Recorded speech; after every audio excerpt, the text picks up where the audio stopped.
In this video, I will show you step by step how to build the blinking LED circuit. Let's start with what you need. For this circuit, you'll need the following components: a 74C14, which is a Hex-Schmidt trigger inverter, a polarized capacitor of 100 microfarads, a standard low power LED, and two resistors of 10 kilo ohms. In addition, you'll need a breadboard, a 9-volt battery, a battery clip, and a couple of jumper wires. Here's the circuit diagram. Start with U1, the Hex-Schmidt trigger inverter IC. Place it across the gap in the middle with pin 1 in the upper left corner. Next, place the capacitor C1. First, find the negative pin. It should be marked with minus or 0.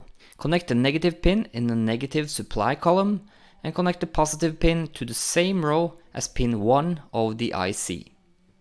The resistor R1 should go from the input, pin 1, to the output, pin 2.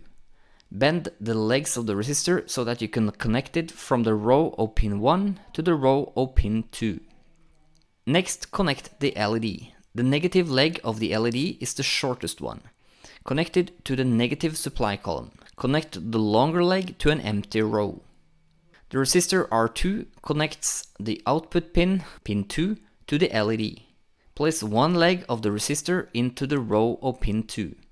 Place the other leg on the same row as the long leg of the LED.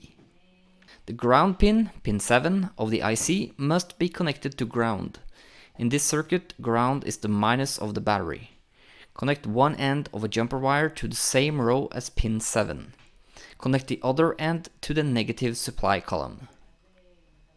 The VDD pin, pin 14 of the IC, must be connected to the positive supply. Connect one end of a jumper wire to the positive supply column. Connect the other end to the same row as pin 14. Finally, connect the red wire from the battery connector to the positive supply column and connect the black wire to the negative supply column. Connect the battery and your LED should start blinking.